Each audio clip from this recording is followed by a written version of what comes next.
Apa kabar Pak? Baik Mbak, baik. Apa kabar juga? Baik. Tapi awalnya gimana dirimu bergabung di Mudik? Tawarin sih sebenarnya waktu itu sama ada satu casting director Mbak Mi. Pas ditawarin langsung di casting dan cocok aja. Dan akhirnya bergabung ke Putri sama ketemu Ibnu Jamil, terus ada Yoga, ada siapa sih, Abigail.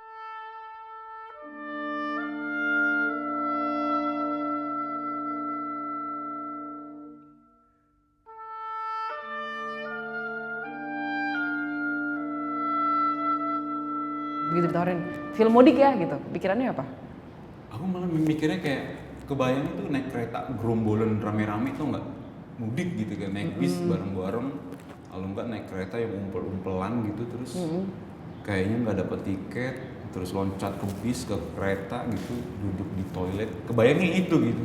Ternyata mudik, setelah kesini baca-baca, oh ternyata tuh mudik cuma salah satu kata yang dipilih antara Firman dan Aida, melarikan atau membawa masalah sebenarnya yang lebih enak untuk dibahas di rumah orang tuanya gitu, bahwa permasalahan ini sebenarnya serius gitu, tapi malah nggak menyelesaikan juga, malah tambah masalah gitu, ruwet banget nih Aida sama Firman tuh, malah dikecokan sama pemuda-pemuda kampung sana gitu.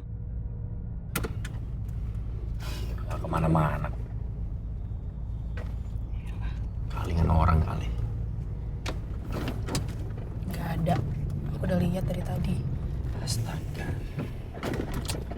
Yang main jadi siapa, inget gak namanya? Lupa siapa ya? Coba diinget-inget nama bapak siapa? Gini nih kalau produksinya panjang. Siapa ya? Karto apa siapa ya? Yes, jadi namanya adalah Sabto. Baru inget dibisikin sama Mbak.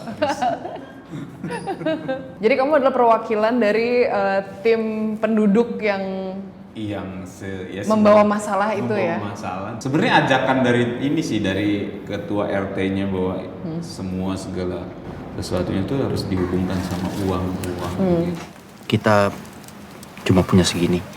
Belum sempat ke ATM, Pak. Makasih loh Mas. Tapi ini untuk bayar pemakaman dulu ya sama yang lainnya. Tapi gimana ngedeketin Sabto itu? Itu salah satu tokoh yang cukup menyebalkan sih menurut aku ya. Hipokrit sekali tokoh itu rupanya. Sebenarnya kan dia kelihatannya lebih apa ya, lebih ya seperti orang baik-baik umumnya gitu. Cuman karena mungkin juga terpengaruh gampang, apalagi Pak RT yang membawa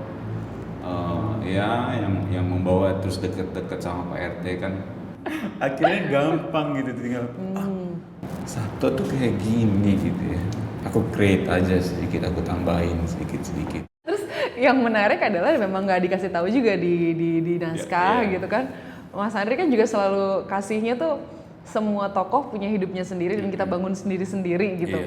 Jadinya kita juga, aku beneran nggak tahu gitu.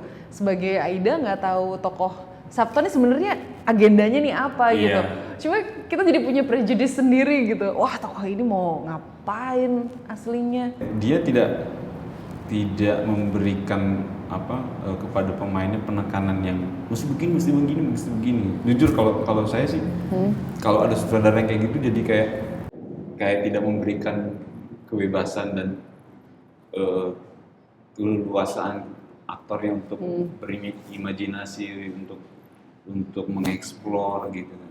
Dia cuma bilang waktu itu, pokoknya Sabto gini, dah terserah gitu. Pas kalau nggak salah di daerah Jagakarsa sana, di rumah kayu itu juga, dia bilang cuma gitu doang. Ya udah, selebihnya di lokasi ya kita gitu ngobrol sama tim 4 itu gitu. Udah emang satu komplotan geng mata duitan gitu kan. Dan ya Mas Andianto enak sih menurutku, jadi nggak membuat pemainnya jadi tegang sih ya. Dan dia santai banget, nggak banyak kata-kata kan di lokasi. Oke, siap, good. Nah.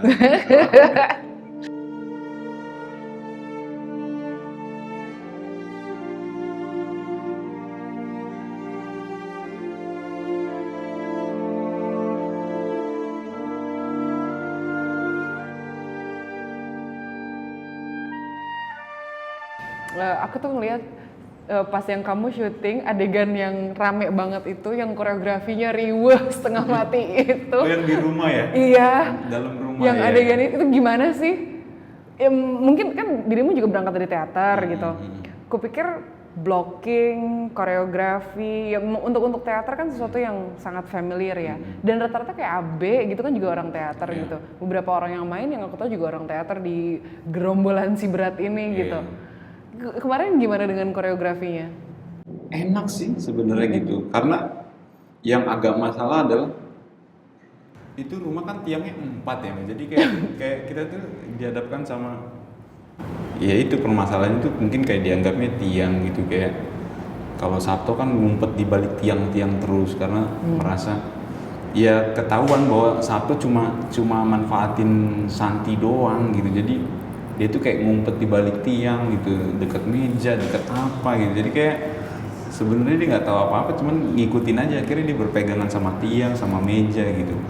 Nah kalau masalah blocking itu sebenarnya ya mungkin karena dasarnya juga kita yang 4 orang itu juga orang teater, tidak terlalu sulit sih sebenarnya untuk apa ya, beradaptasi sama lingkungan yang di situ gitu. Lah ini setengahnya aja nggak ada. Makanya nyari duit tuh yang halal, Pak, Mas. Mas jangan kurang ajar ya kalau ngomong. Pak, tak ajar wae, Pak. Sembarangan, Pak. Saya udah sabar. Kenapa, Mas? Udah, Pak, tolong ini diterima aja. Sisanya saya ambil lagi di ATM nanti.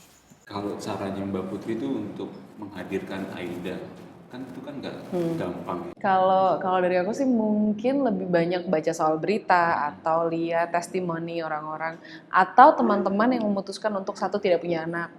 Yang kedua melihat referensi, ada nggak ya referensi film atau referensi karakter yang terkait dengan gimana sih sebenarnya perasaan perempuan yang nggak punya anak, yang nggak bisa punya anak gitu, apa yang terasa. Tapi aku juga malah nanya ke laki-laki, sebenarnya sudut pandangmu tuh gimana sih kalau ngeliat perempuan nggak bisa punya anak gitu? Nggak bisa ya, bukannya nggak mau, itu dua hal yang berbeda gitu. Karena nggak bisa dan nggak mau beda ya. Betul, karena kan di yang menarik itu di film itu ada tokoh perempuannya, ada Aida, ada Santi. Aku pikir Santi itu lebih tokoh yang menurutku justru punya epiphany yang gede, punya pencerahan gitu dalam perjalanannya yang kemudian menjadi dalam tanda kutip kontrasnya Aida gitu. Ya. Dan pun dengan Firman dan Agus yang juga bertolak belakang tapi juga saling menguatkan secara karakter gitu. Yang kita berdua punya masalah sendiri. Aida tuh menurutku aku lebih banyak perjalanan ke dalam diri sendiri sih. Karena aku merasa in a way Aida tuh, aku merasa punya kemiripan dengan Aida gitu. Aida ada menurutku orang yang belum selesai dengan dirinya sendiri, yang kangen sama dirinya sendiri gitu. Kangen untuk kembali kenal sama, kangen untuk kembali mencintai dirinya sendiri.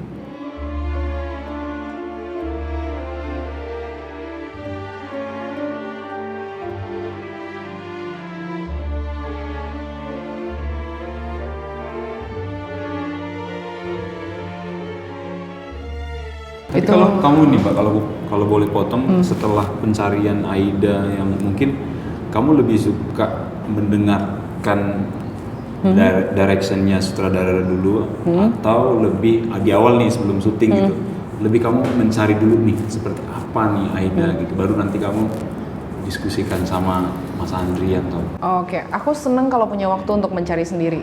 Tapi sebelumnya aku harus kumpulin informasi yang perlu, kayak misalnya aku tahu peristiwanya apa, aku tahu kendala dia apa, aku tahu goalnya dia apa. Menurutku waktu yang diberikan untuk ngulik cukup. Jadi kita juga puas gitu, kayak wah ini kita apain lagi, kita tambahin lagi, mengalami perasaannya dulu, balik lagi gitu. Dan Mas Adri itu tidak segan-segan ya kalau misalnya belum dapat, ulang aja terus. Paling banyak ya kemarin gue take berapa kali? 17 kali. Ada 17 kali. Take sendiri, yang sendirian malah cuman jalan gitu. Tapi emang itu emosinya naik. jalan panjang yang di jalan raya itu bukan sih? Bukan ya? Yang ada foto kayak Yang di pertokoan waktu itu. Bukan yang sama Firman di jalan berdua. Bukan yang sama Firman. Bukan ya? Bukan. Tapi kalau lihat dari posternya nih ya, kan ada sholat Id. yang Iya. di antara Gunung Wah, Pasir itu paling magic. iya itu kayak magic banget ngeliat. That's the most memorable scene for me. Dari kosong, tiba-tiba ada orang sekian banyak, Iya. terus kosong. Dan kita mesti ngambil juga kejar-kejaran karena organik. Karena kita nggak mampu bayar ekstra sebanyak itu ya Bu. Banyak banget. Itu beneran Id ya, sholat Id bener ya? Beneran sholat id, Beneran beneran lagi sholat sholat Id, id. gila Kita ya. ngambil 2 kali, pas lagi Idul Fitri sama Idul Adha gitu. Nggak ikut sholat Id juga berarti? Ikut, aku dapat Oh, sholat. iya, Alhamdulillah dapat, alhamdulillah dapat. Maksudnya pengambilan gambarnya orang lagi sholat Id kan biasanya kalau ada salah-salah. Habis selesai sholat id kan mereka bubar. Yang dicari adalah adegan pas mereka bubar itu. Jadi itulah di situ aku udah capek banget kan, udah ngantuk banget karena harus ini, cuma sementara emosinya kencang banget. Sama Santi lah ini ibu ini ya, Asmara Abigail ini energinya gede banget. Kalau saya percaya sama dia, kuat pagi sampai pagi juga kuat.